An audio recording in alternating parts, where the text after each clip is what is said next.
We have seen students and faculty interrupt official meetings for various issues, when now state lawmakers and higher ed officials say no more.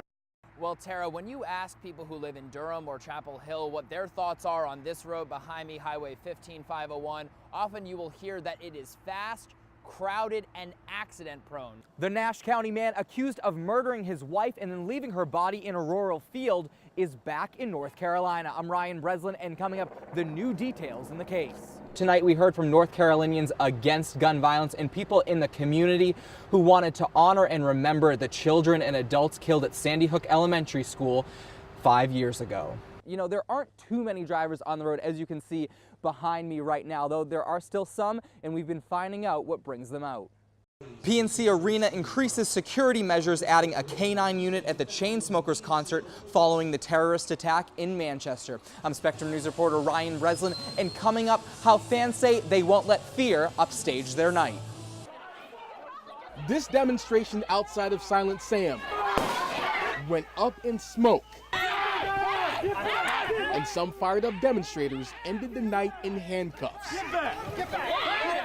This powder keg of emotions sparked when a small group of Confederate flag bearers, protected by police, rallied in front of the downed monument. Go home, Nazis! Go home, Nazis! With a vocal crowd of demonstrators outside the barricade.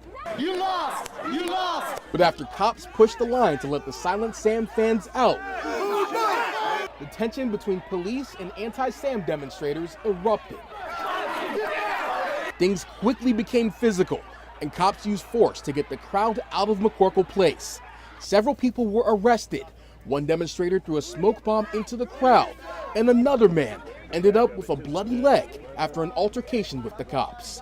They took their bikes and slammed them into us and, cut my leg pretty bad, and they're just, it was unfortunate to see that. Silent Sam is not here to see it, but the battle over his presence remains as fiery as ever. We don't want hate on this campus. We don't want displays of hate on this campus. They're not welcome here. In Chapel Hill, Taj Simmons, Spectrum News. Drivers on roads around Raleigh tell us they're out now, some to get gas, some trying to move their car from a snow-covered parking lot as they leave work, and some just to get out of the house one more time before hunkering down. Some roads are super dense, some aren't too bad.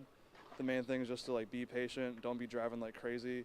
The main concern now is for DOT workers in handling the streets in front of them as wet roads turn to ice. When temperature gets so cold that you can't break through with the plows, the only thing you can do at that point is salt. So we'll have to salt tonight, and then when temperature starts to creep up in the morning, drop the plows and start pushing again. DOT also asks that if you do go out, give them room to work. And though an exciting time for some, others recognize the dangers in driving on roads like these. Because I love weather. I'm a total, of all my friends, I'm like the weather geek. I'm the person that tells everybody what's going on. So after leaving here, you're home for the rest of the night? Oh, absolutely, yeah. Yeah, we got nothing else planned. There's no reason to go out, no reason to potentially, hit any ice patches or anything like that. Oh, yeah. No, I'm not going to come back out. In Raleigh, Ryan Breslin, Spectrum News. I feel like we've got a lot of work ahead of us. We have got a killer off the streets, which is a good thing, but we've still got a lot of investigations to go into this.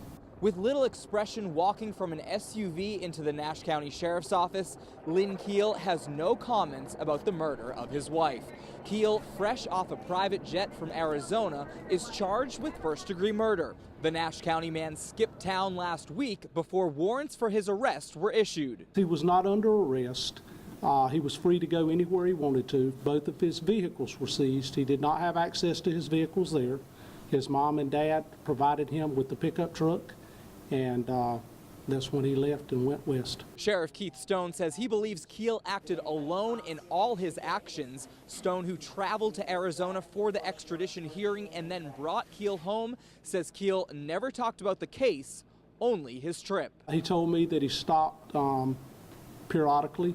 He drove 65 miles an hour the whole way, and it was 3 days of driving. When Keel took off across the country, he left many things behind. New search warrants from his home show that includes Diana's nursing bag, electronics like laptops and a tracking device, also a number of weapons, 60 guns, 2 swords, and 7 knives that ranged from machetes to field knives. Perhaps the most valuable of all, his 2 children. Obviously they're shaken. I mean, you got to look, these kids had a mother one day, now the mother's gone. They had a father in the home one day, and now the father's being incarcerated in Nash County Jail. It's heartbreaking.